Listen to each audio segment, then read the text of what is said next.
नमस्कार। कभी सोचा है कि 70 साल से भी पहले लिखे गए शब्द आज भी हमारी जिंदगी को रास्ता दिखा सकते हैं?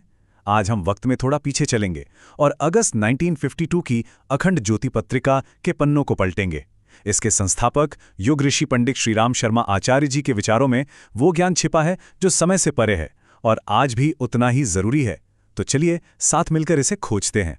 जानते हैं, इस पूरी पत्रिका का जो सार है ना, वो इसी एक लाइन में छिपा है। ये हमें याद दिलाता है कि दुनिया में जो भी बड़े से बड़े बदलाव हुए हैं, चाहे कोई नई टेक्नोलॉजी हो या कोई सामाजिक आंदोलन, उसकी शुरुआत हमेशा एक छोटे से विचार से ही होती है। सच में, एक अकेला विचार दुनिया को बदलने की कितनी बड़ी ताकत रखता है। तो इस गहरे ज्ञान को समझने के लिए हमने इस सफर को 4 हिस्सों में बांटा है। हम शुरुआत करेंगे विचारों की शक्ति से, फिर देखेंगे कि ये हमारे कामों में कैसे ढलते हैं। इसके बाद हम ज्ञान पाने के कुछ प्रैक्टिकल तरीके जानेंगे और आखिर में इन सभी टीचिंग्स के असली सार को समझेंगे। तो चलिए शुरू करते हैं हमारे पहले पड़ाव से, विचार की शक्ति। यहीं से असल में सब कुछ शुरू होता है, क्योंकि हमारी बाहरी हकीकत हमारी भीतरी दुनिया का ही तो एक आईना है। तो अखंड ज्योति के हिसाब से विचार क्या है?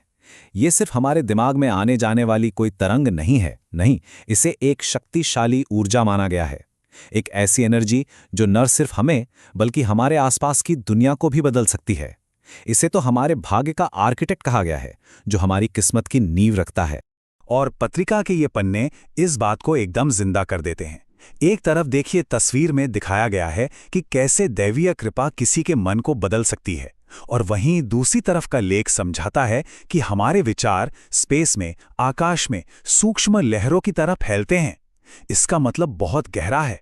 इसका मतलब है कि हमारी फोकस्ड और पॉजिटिव सोच यूनिवर्स से पॉजिटिव एनर्जी को अपनी तरफ खींच सकती है। विचारों की अद्भुत शक्ति नाम का एक लेख इस दोहरी ताकत को समझाता है। मतलब हमारे विचार बना भी सकते हैं और बिगाड़ भी सकते हैं। आशा और विश्वास जैसी सोच हमें गढ़ती है, तो निराशा और शक हमें तोड़ देते हैं। लेकिन सबसे अच्छी बात क्या है? इस शक्ति की लगाम हमारे ही हाथों में है। हम अपने मन को ट्रेन करके, उसे अनुशासित करके इसका सही इस्तेमाल करना सीख सकते हैं। तो जब विचार इतने शक्तिशाली हैं, तो उन्हें जमीन पर कैसे उतारा जाए? अब हम विचारों की दुनिया से निकलकर आते हैं कर्म के रास्ते पर, और ये समझते हैं कि हम इन महान सिद्धांतों को अपनी रोजमर्रा की जिंदगी का हिस्सा कैसे बना सकते हैं। सत्य और असत्य के परिणाम नाम का ये लेख इन 2 रास्तों का फर्क बड़े ही कमाल के तरीके से समझाता है। सच का रास्ता, हाँ, शुरू में थोड़ा मुश्किल लग सकता है, लेकिन इसका अंत हमेशा आत्मसम्मान और मन की शांति की ओर ले जाता है। वहीं झूठ का रास्ता भले ही आसान लगे, पर वो हमें चिंता और नाकामी के गड्ढे में ही गिराता है। अब चुनाव हर किसी का अपना है। सामाजिक तालमेल की बात करते हुए ये पत्रिका एक बहुत ही, कह सकते हैं, उस जमाने के हिसाब से एक प्रोग्रेसिव सोच सामने रखती है, जो महिलाओं की भूमिका पर फोकस करती है। जैसा कि इस लेख में कितनी खूबसूरती से कहा गया है, मानवता की निर्माता नारी है, मानवता की प्रगति उसी पर निर्भर करती है। नारी का समुचित सम्मान लेख इस बात पर जोर देता है कि किसी भी समाज की तरक्की का असली पैमाना ये है कि वो अपनी महिलाओं के साथ कैसा बर्ताव करता है, क्योंकि महिलाएं ही तो आने वाली पीढ़ी के कैरेक्टर की नींव रखती हैं। इसलिए उन्हें सम्मान और आगे बढ़ने के मौके देना सिर्फ एक सामाजिक जिम्मेदारी नहीं, बल्कि पूरे देश को मजबूत बनाने का एक पक्का तरीका है। तो चलिए अब आते हैं हमारे तीसरे हिस्से पर, ज्ञान के साधन। और यहां बात सिर्फ थ्योरी की नहीं होगी, बल्कि उन प्रैक्टिकल तरीकों की होगी जो इस पत्रिका ने खुद को बेहतर बनाने के लिए सुझाए हैं। अच्छा, ज्ञान पाने का सबसे कॉमन तरीका क्या है? किताबें। लेकिन पुस्तक कैसे पढ़ें? लेख एक बहुत ही जरूरी सवाल पूछता है कि क्या हम किताबों से सिर्फ शब्द बटोर रहे हैं या सच में उनके ज्ञान को अपनी जिंदगी में उतार पा रहे हैं? ये सवाल हम सबको खुद से पूछना चाहिए। और इसका जवाब आप देखिए बहुत सीधा साधा और गहरा है। सिर्फ पढ़ना काफी नहीं है। पत्रिका सलाह देती है पूरे कंसंट्रेशन से पढ़ें। जो पढ़ा है उस पर सोच विचार करें, उसे दोहराएं और दूसरों के साथ डिस्कस करें। लेकिन सबसे जरूरी कदम है उस ज्ञान को अपने व्यवहार में उतारना, उसे अपनी जिंदगी का हिस्सा बनाना। अब देखिए, दिमाग को साधने के तरीकों के साथ साथ ये पत्रिका मेंटल क्लैरिटी के लिए एक बहुत ही पावरफुल फिजिकल टेक्निक भी बताती है। इसका नाम है मल्लिका प्राणायाम। और इसे करना भी बहुत आसान है। बस आराम से सीधी कमर करके बैठ जाएं। अब अपनी नाक से धीरे धीरे और गहरी सांस अंदर लें और फिर उतनी ही सहजता से पूरी सांस बाहर छोड़ दें। इस जेंटल रिदम को बिना किसी जोर जबरदस्ती के 10 से 15 मिनट तक जारी रखें।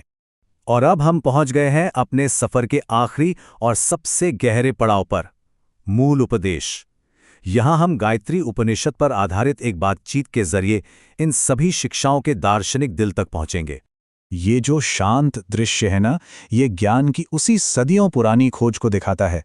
एक साधक एक गुरु के चरणों में बैठकर परम सत्य का रास्ता पूछ रहा है, और यही बातचीत हमें उस परम ज्ञान की ओर ले जाएगी जिसकी चर्चा इस पत्रिका में की गई है। शिष्य बहुत ही गहरे सवाल पूछता है, हे ज्ञानी, सविता क्या है, सावित्री क्या है और देवी सरस्वती का स्वरूप क्या है? अब यह सवाल सिर्फ देवी देवताओं के बारे में नहीं है, बल्कि ये ज्ञान, शक्ति और चेतना के स्वभाव के बारे में है। तो ऋषि का जवाब ज्ञान के 3 सबसे जरूरी पिलर्स को सामने लाता है। पहला है वेदों से मिला ज्ञान, यानी हमारी इंटेलेक्चुअल समझ। दूसरा है हमारा चरित्र, जो सच और सेवा का जीवन जीने से बनता है। और तीसरा और सबसे जरूरी है दैवीय कृपा, जो सच्चे ज्ञान का असली सोर्स है और केवल पवित्र मन को ही मिलती है। तो इस पूरी यात्रा का सार क्या निकला? संदेश बिल्कुल साफ है। हमारे विचार हमारी दुनिया की नींव हैं, हमारे कर्म समाज को बनाते हैं। ध्यान से पढ़ना और प्राणायाम जैसे तरीके हमें खुद पर कंट्रोल करने में मदद करते हैं। और सच्चा ज्ञान सिर्फ किताबों में नहीं होता, बल्कि ये सही नॉलेज, सही एक्शन और दैवीय कृपा के मिलने से ही हासिल होता है। तो आखिर में ये सवाल सोचने के लिए रह जाता है कि अगर विचार एक बीज हैं और कर्म उस बीज के लिए पानी, तो एक इंसान अपने जीवन में कौन सा बगीचा उगाना चाहेगा? इसका जवाब हर किसी को अपने अंदर ही खोजना है।